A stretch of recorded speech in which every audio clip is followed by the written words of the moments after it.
Welcome to Coffee and History, a conversation with Alabama Heritage. We are your hosts, Caroline Gazera McKenzie. And I'm Susan Reynolds. Join us as we sit down with some of the most fascinating figures in the state of Alabama. Over a hot or iced cup of coffee, we'll explore the captivating tales of Alabama, stories that educate, inspire, and we hope entertain. We are thrilled to have you with us today. Listeners, we like to call this our Did You Know segment, where we'll share a fun and surprising fact about the state of Alabama. Something that may be new information for you, or probably for me or Susan. So, did you know that the Tuskegee University in Macon County is the second oldest historically black college in Alabama? It was founded in 1881 as Tuskegee Institute, a vocational school for African Americans. Its first faculty member and leader was Booker T. Washington. Other notable faculty members were Adela Hunt Logan and George Washington Carver. It was the first HBCU to have a marching band. Today, the university has over 60 degree programs and is ranked number 3 in the nation among HBCUs. Indeed, it's one of my favorite places. And we've had several articles on Booker T. Washington, George Washington Carver, and Tuskegee. Absolutely, and the female faculty, and we're also getting ready to do one on the Tuskegee Hospital. Ooh. So I'm really excited about that one too. So yeah, very popular articles. Definitely, and I know today's guests have an important connection to Tuskegee University. Absolutely. So today we are going to introduce two wonderful guests to our listeners, Dr. Sonjia Redmond and Dr. Beatrice Adams. Who are both co-authors of the forthcoming University of Alabama book, Children of the Struggle and the Ancestors Who Stayed, the Tuskegee Institute High School Class of 1964. Dr. Sonjia Redmond is an emeritus professor from the California State University. She is a doctor of public health and was vice president of student affairs and professor of social work. And Dr. Beatrice Adams is a historian of race, migration, and social movements. She is an assistant professor of history at Princeton University, and her research has been supported by the Rutgers Center for Historical Analysis, the John Hope Franklin Center at Duke University, among other laudable institutions. Dr. Redmond and Dr. Adams joined forces to produce the forthcoming book mentioned before, The Children of the Struggle and the Ancestors Who Stayed, which is described as a powerful collection of first-hand stories from the Tuskegee Institute High School Class of 1964, students who came of age in the crucible of the Civil Rights Movement. Welcome to both of you. Welcome. We're so excited to have you here. So before we get started with asking you some questions, we're always curious, what are y'all's favorite cups of coffee or beverages of choice? Yeah, do you like coffee? Well, I don't drink coffee. Okay. But I like almond milk. Oh, yes. That's fine. Okay. And what about you? I love coffee. I'm a slight caffeine addict. We were talking about this on the way here yesterday, and I like lattes, iced lattes. Oh, me too. Yes. Okay, You've I'm an spoken iced Susan's coffee word. girl. Yes, absolutely. I'm loving everything right now Because I we like get caffeine. we get maybe 2 days of fall here in Alabama, so iced coffee year round. Of course. So both of us are really excited about your book coming out this winter. Could you tell us exactly how the Tuskegee Institute High School was related to the Tuskegee Institute? Well, the Tuskegee Institute High School was founded by Tuskegee Institute. There were years when the high school was actually on the campus, and later on it moved away from campus. So Booker T. Washington was always trying to figure out how to serve the community, and that was how it was founded. Okay, and so they had, was there any kind of mentorship between maybe the high school and the actual institute itself, or I mean, just even visually, if you're going to the high school that in on the campus or in that area, it would be, inspiring. Yes, and the faculty of Tuskegee were very influential in the lives of all of the students at Tuskegee Institute High School. As a matter of fact, this is skipping the gun a little bit, when my colleagues were trying to integrate Tuskegee High School, not Tuskegee Institute High School, that was the black high school. Tuskegee High School was the white high school. And when they were sent to Notasulga High,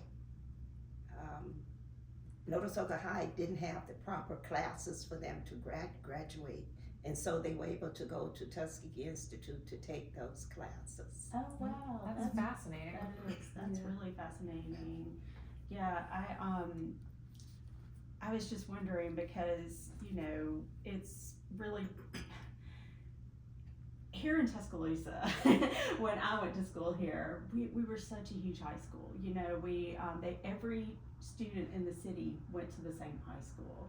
And it kind of it became overwhelming at some point. And, you know, having, I think, the ability to look at the college campus itself and to know that that faculty was invested in you as well. You didn't become a number, you know, that's really fascinating. So yeah, how did you guys become interested in the topic itself for your book? And I mean, I guess that's a question for both of you. Yeah, how did y'all get connected originally? Okay, so let's take the first question first. The first question was, how did we become interested in writing this book? Well, you probably 15 years ago read Isabel Wilkerson's book, The Warmth of Other Suns, and it focused on the movement and migration of African Americans from the South to the North to escape racism and prejudice and discrimination. I read that book. It was an excellent book. She won the Pulitzer for it. But I always felt that I was left out, a person who stayed in the South and whose ancestors stayed in the South. And so 10 years later, I always thought I wanted to write about it. 10 years later, my high school class, this Tuskegee Institute High School class of 1964, was having a Zoom reunion class meeting. They had stayed together for almost 60 years, you know, attending funerals and grandkids' activities.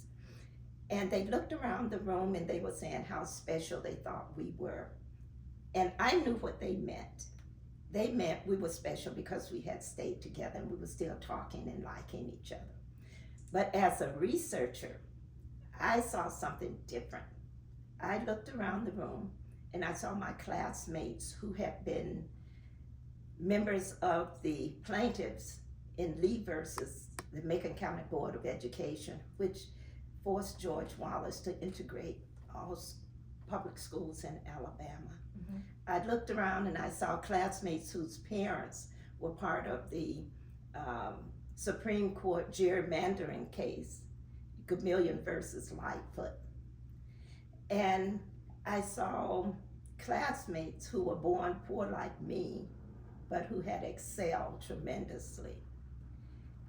And so what I did at the next meeting, I prepared a protocol for them and a proposal and said, how do you feel about us writing about our ancestors who stayed in the South? This was an idea that had been in my head for 10 years. They accepted it, and I was on my way to getting my questions and themes, and then it occurred to me, I didn't know anything about the literature. And anybody who does research knows that you have to have a knowledge of the literature. And I wasn't about, at the age of 74, I wasn't about to spend a whole year in the library. And at that time, one of my colleagues told me about this brilliant young professor named Beatrice Adams, whose specialty was Southern migration. And Beatrice, you might want to tell her about your coming on to the project and what you did. So then I was invited to be part of the project, but prior to that I had been researching why people stay in the South and why they move to the South, and much like this personal connection, I was connected to it through family history. Originally my research was inspired by my own family's history and decisions to stay and return to the South. So when I was asked to be a part of the project, it was really like a dream project. I'm really committed to like community and engaged research, and to me this is like a community engaged research project. It was interesting because it was happening during COVID, right? And that really shaped the methodologies and the research protocols. But to work so closely with a group who literally lived history, right? Was kind of like a dream come true. So I was excited to come on to the project and maybe familiar with the literature. But it's been such an exciting experience to use some of this knowledge to share these important stories with the world. Yeah. And what was that like during COVID? I mean, how did you guys do this? Oh, we were just talking yesterday on our drive down from Atlanta. I was saying, Beatrice, I wish there was some way we could go to Zoom and figure out how many Zoom calls we've had together and consultation. I bet it would come out to be probably a couple of hundred. Oh, yeah. Because that was how we were all over the country. Even the narrators who wrote were all over the country.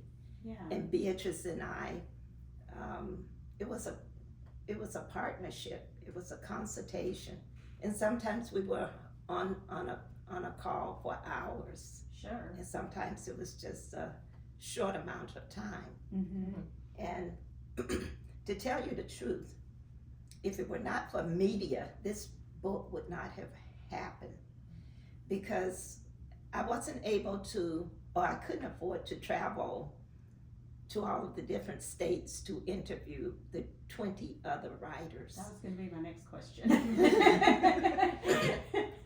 So what I did, I used Zoom for those that I interviewed, and we taped it on Zoom, but we also taped it on Microsoft Dictate, Okay. which was wonderful. But somebody has to transcribe that. Yes.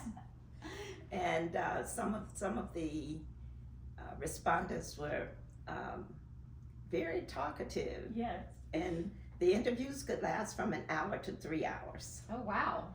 And a 3-hour interview would probably take me 40 or 50 hours to transcribe, I can imagine. because you're going back and forth between 2 recordings Yes. on that. And so that was a major piece, and of course the Zoom, and the class continued to meet once a month Oh.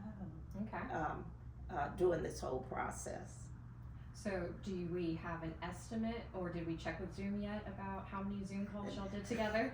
I haven't figured out how to do it yet. Okay, that's your next task, is to figure this out. Exactly. You know, COVID was such a strange experience, I think, for anyone. But, you know, I had certainly never experienced anything like that either. And just trying to keep the magazine running during that time. And then, you know, it had effects for so long because a lot of authors and researchers could not get into archives during that time.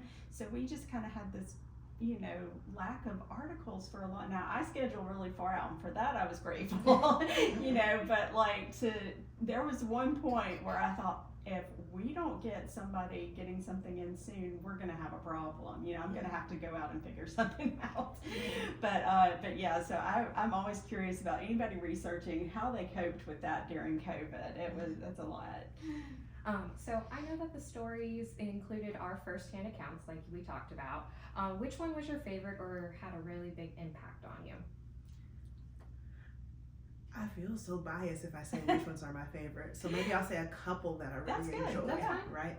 So I'm preparing to maybe teach the book next semester, because in my Great Migrations class, so I've been thinking about which ones to assign, because they will help emphasize to the students particular points that are very important. So I've been thinking about assigning Nancy Hooten's, because of the kind of spread of education across the South that it helps to highlight. So the work of the Institute, of course, is to educate people in the rural South and kind of across the nation, but also for those teachers to go out and start their own institutions or to help kind of spread the message. So the Institute is doing the work, but it's also planting all these seeds. Of course, we talk about Rosenwald schools, but there are all these other kind of educational institutes. So I think this will help the students learn something that they might not know about, or maybe not thought about in this particular type of way. And then, of course, Anthony Lee's narrative, in part because of his father, Detroit Lee, who is such an important kind of grassroots activist on the ground, and for the same reasons, Della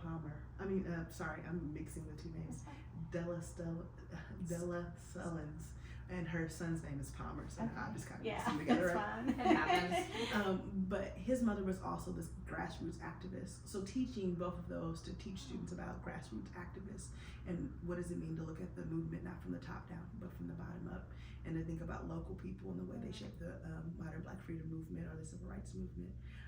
All three of those are some of the ones I've been thinking about teaching and the kind of particular points I want students to take away from the class. That's awesome. amazing. Yeah. What about you? Oh, I dare not say which ones were my favorites. I could not go back to. There's been To so the many. group. Yeah, for sure. I weaseled by saying which ones I'm teaching. Yes. No, that's good. That's good. I think- Well, now Each- you can tell your students they've got to listen to the podcast for extra credit. That's true. That's true. You know, so hey, and they can even say what at a specific moment. What did you say, or you know, the That's topic. right. So That's right. just saying, good idea. It's a great idea, actually. Yeah. What I would rather say, what I would rather talk about would be some of the major qualities or features that we really weren't looking for, but we found. Mm-hmm. You know, the major question was why they stayed, why these ancestors stayed, Right. and I'm sure you're going to get to ask us that. Well, let's But- go ahead and go into Yeah. it too. Yeah. Okay, there were several reasons why they stayed. One of the major reasons was they owned land, even if it was 1 acre. It was like having a pot of gold. And I was always thinking, why does this continue to come up as a reason for staying? And if you look back, we do have a picture of one ancestor who was an enslaved person. Mhm. When you think about people in the 1880s and the early 1900s, these folks are not long out of enslavement. Mhm. They were property, and now they own property. They own something that gives them respectability and honor, and it helps them financially if they get in financial problems, situations. And so that was really an interesting finding. Other findings were 2 of the reasons why people left the South to go north, were also 2 of the reasons why they stayed. Employment opportunities and education opportunities. And that was all because of Tuskegee Institute's outreach. A lot of people don't know how that Tuskegee Institute was very involved in bringing the Veterans Administration Hospital to Tuskegee in the early 1900s, because Black soldiers coming back from World War I couldn't go to the white hospitals. Mm-hmm. At least one person who wrote, his family moved all the way from Mississippi to Tuskegee to go to the hospital there. That became a major employment center, employing thousands of people. Tuskegee Institute had the first regional Black hospital on their campus. Black people weren't allowed to go to a lot of the white hospitals, or they had to go in the Black back door. Wow. And then most people know about the military base, the Tuskegee Airmen. These were, Tuskegee, I think we call it an incubator. Tuskegee was an incubator for employment and education. And I'm gonna say one more thing. Tuskegee, people came to Tuskegee from all over the country because they had read up from slavery and they had heard that Booker T. Washington said, if you come to Tuskegee, we will give you an education. I don't think he was thinking that people would come who couldn't read. Uh-oh. But these folks showed up and wanted to get into classes. And so, you know, he was, Booker T. Washington was friends with lots of northeastern, very wealthy people. Mhm. So he became friends with a man named Julius Rosenwald, Yep. who was co-owner of Sears and Roebuck. And he said to Rosenwald, we have to figure out how to get people in these rural areas basic education. As a result of Booker T. Washington's idea, Rosenwald's philanthropy and rural black communities input, 5,000 of those Rosenwald schools were built throughout the South. 5,000 of them. Amazing, yeah. People like me, if you read the book, I went to a Rosenwald school. John Lewis went to a Rosenwald school. Maya Angelou went to a Rosenwald school. And I think there were no schools for us in those areas. Where would I be had there not been Shiloh Rosenwald School? And so would you talk a bit about the resistance? That was one thing that we weren't looking for, that showed up in all kinds of places. We kind of talked a little bit about the grassroots kind of well-known figures, right? So Detroit Lee or Della Sullins. I keep doing that, I'm sorry. We'll Della allow it. Sullins, Yeah. Della Sullins. But they're also just ubiquitous throughout the text, everyday resistance, all the little ways people are participating in the long Black freedom struggle. So whether people are putting pennies and dimes in the church collection to support the work of the civil rights movement, to the ways in which people resist the kind of everyday logics of Jim Crow. So I'm not going to get off the sidewalk, or I'm not going to be talking that particular way, or I'm not going to think in that particular way, or even just the ways in which they create this world for their children to come of age in that is safe and secure, even within the Jim Crow South, because it's mostly a Black world. We talk about in the book like a nation within a nation, or this sense of parallelism, kind of borrowing from the work of Darlene Clark Hine, that because of that, they create this kind of shelter where people don't feel the worst violences of Jim Crow. And they write often about those moments where that world kind of penetrates the world they live in every day. Because mostly the world they live in every day is this Black world, right? Whether they're going to the elementary schools, they're going to Tuskegee Institute High School, and the businesses they can move around in. And there's particular moments where there's like going shopping downtown, or going shopping especially like out of town, or there are these running into people in the city square. You have to read the book to hear that story. I can't wait. I'm so excited for this book. But there are these moments where that world is penetrated. And just creating that world, like cultivating that world for children, is like a form of everyday resistance. So really, everyday resistance is kind of ubiquitous throughout the text. Sure, and it's always little movements that build up to something huge, you know? I mean, just dealing with the world even in today, you know, you feel helpless sometimes, you feel stuck, but it is the little things, you know? So that's really, really great. Could I talk Of course. just about two other things? Absolutely. Reasons why they stayed. They stayed to be close to family. That was a very important thing, especially with aging parents. Sure. People stayed. And then they stayed for all kinds of personal reasons. For instance, somebody like my grandfather, who was taught by his wife to write his name, he loved the land, he loved the soil, he loved being able to get his walking stick and walk out across the pastures or into the woods. And I used to, as a kid, wonder what he was doing. And now, as an adult, I call it walking dignity, because that land belonged to him.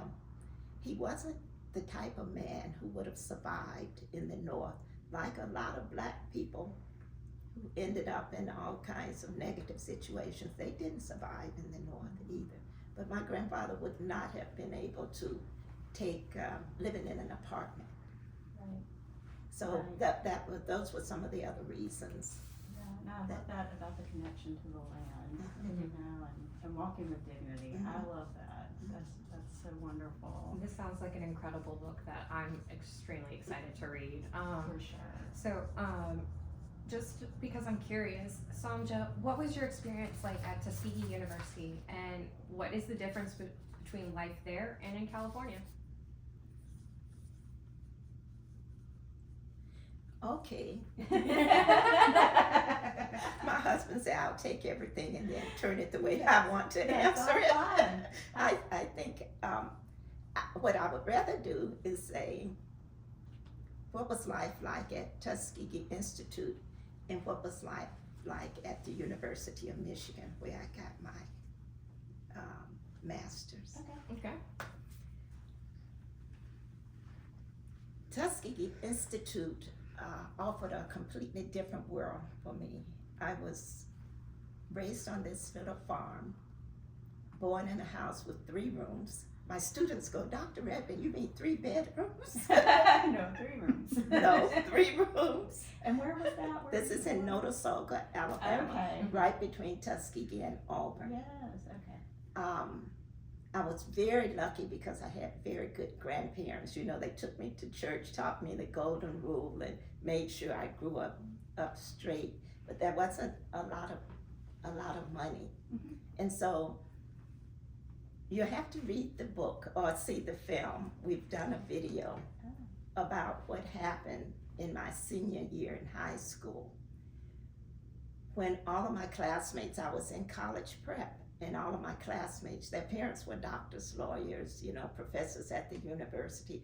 I was the only really poor kid from Notasulga. And when they would ask me where I was going to college, my classmates, I would keep my mouth shut, or I'll say, I don't know yet. And one day, the counselor called me to her office, and she said, you're one of the top students, but I noticed you haven't received any college acceptances.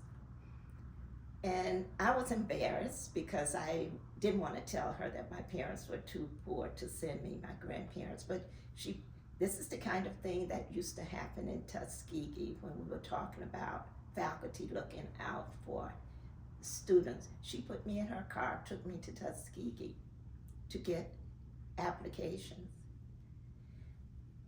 I filled out everything except I filled out the financial aid application, but my grandfather refused to sign. At that time, it was common in the community for black men to lose their land. We never knew why. So he says to my grandmother, I'm not signing that paper for the white man to take my land. And so after I cried, and Beatrice knows the story, thinking I was gonna die, because I wanted to go to college, my grandmother sneaked and signed the form. Oh, And that was my entrance into Tuskegee. your grandmother's my hero. I'd never known her to go against his will, but she did that. And being on Tuskegee's campus at that time, it was glorious. People won't believe it, but they used to come and take our sheets to the laundry. You had to put 1 sheet in a week, and they brought it back nice and clean and crisp. You had these 3 beautiful meals a day, except for that awful lamb. You know, they grew their own lamb without any seasoning. They had all kinds of cultural events, and I was a nerd. I went to everything. You know, I heard Miriam Makeba, Malcolm X. They brought all of these people there. Yeah. So for me, it was like a different world. And I had professors who noticed that I was a good student. I learned my first research methodology at Tuskegee, designing research for the civil rights movement. When I went to Michigan on exchange, one of our faculty deans had written a grant so that sister African American HBCUs could send their students to big sister white universities, predominantly white. And we went to University of Michigan. It was a huge place. Tuskegee at the time was about 2,000 students. University of Michigan was about 30,000. It had about 300 black students. So I could go for days without seeing another black student. And being in the classroom, that was a cultural difference too. I was just shocked at how bold, to me, the white students were. They would challenge the professors. You know? And I was from this little southern school. If you wanted to talk, you better raise your hand. And if you wanted to challenge the professor, you better do it in his office. And so that was an amazing thing for me, to go into a sorority house with servants. I had never seen anything like that in my life. So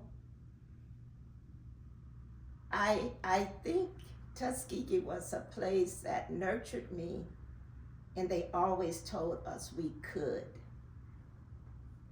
And I always felt when I went out into the world, because of what Tuskegee had given me, that I could do almost anything. Mm-hmm. And so that's why I wanted to kind of balance That's those. perfectly fine. I think it's fascinating. And for all of our listeners, if you're more interested to learn more about Rosenwald schools, visit alabamaheritage.com. We've got several articles about Rosenwald overall. It's wonderful. So Beatrice, I saw that you posted online about being in the PBS Great Migration documentary. Could you tell us a little bit about that project and your experience? Of course, and I'm gonna misbehave a little bit and say that I'm also an HBCU graduate. I went to Fisk, and so many of these experiences about what it means to go to HBCU and people to pull you aside and say, hey, I see something in you that is special, or I think you're very special, but I see you doing something that I think I'm very concerned about, right? And this kind of tailored, hand-holding, loving, caring, nurturing environment that really prepares students to then go get the PhD or get the master's at historically white institutions or Ivy League institutions, or like some of the most competitive institutions in the world, because they fill up your tank so much. It's part of what drew me to this project, like working in a historically black college. And it's also one of like the important findings is just how important HBCUs, of course you know this. Absolutely, right? yeah. HBCUs are to like maintaining black life in the American South. So I couldn't help but say that. But I'll talk about the documentary. That got her excited. Which is maybe like a good segue, because the documentary, the part that I'm in, is about the kind of end of the Great Migration, the beginning of the new Great Migration, and kind of black life in the South. So it talks about Soul City, which is this project by Floyd McKissick, who has kind of like maybe almost, sometimes people say utopian, I don't think it's utopian, but this idea to come back and start this interracial city in the 1970s in the rural South, right? Which is a kind of revolutionary idea in some ways, but maybe some of his ideas about how to make it possible aren't kind of revolutionary. And it doesn't all work out, but it does speak to this spirit of the age, which is turning people's sights back onto the South and thinking about it as a place that people have stayed in historically, and also this place that really people should begin to return to as a practice of the modern Black freedom movement. So it thinks a lot about freedom and migration, and has so many important overlaps with this project and HBCUs, right? Yes, that's awesome. Well, yeah, that is really exciting, and I don't think we ever run out of stories to tell about Tuskegee for sure. So, there are so many great stories. So I'm always excited when those come up. So just as kind of like a way to wrap up this section, what other projects do you have that you're working on? I know you said you don't want to spend any time in the library. There comes a point where you don't. So in addition to working on this project, I've been working on my monograph, which is also about the long history of the New Great Migration. So thinking about people who stay as kind of laying the foundation for the emergence of the New Great Migration, which happens in wake of the modern Black freedom movement, so post-1970, and it's a kind of mass movement of African Americans, but really Black people more broadly, back to mostly the urban South, but also rural home place migration is an important part of it, which we talk about in the book. People wanting to stay or people returning home to take care of loved ones, which is part of what defines the movement in the rural South. That's awesome. It's going to be really great. I must say, before my grandmother passed, whenever I would come from California and sit on the front porch with her and wave at people as they pass, she would tell stories. So I do have a group of stories, especially snake stories, her encounters with snakes, that I thought 9 and 10, 12-year-olds would enjoy. Yeah, you should do that. Definitely. I would definitely. Yes, That needs to. absolutely. And you may not want to do the library research, but I'm sure you can recruit someone to do that for you. No, definitely. I mean, in front porch culture, especially in the more rural South you get, I mean, it's true. When I grew up here in Tuscaloosa, but when I was little, I went down to Linden, Alabama, to spend a weekend with my relatives. And I think my mom still laughs about it because she grew up more in the country, and she said when you came back, all you could say was, "Mom, they knew everybody." So yeah, That's what happens in a small town. That's right. That's right. Well, Sonjia and Beatrice, we have enjoyed talking with you, but before you go, we'd like to ask you a few more questions as part of our Before You Go segment, where we get to know you just a little bit better, and we're hoping you will play along. So I'm up first. So what has been your most unusual job? Either of y'all can answer.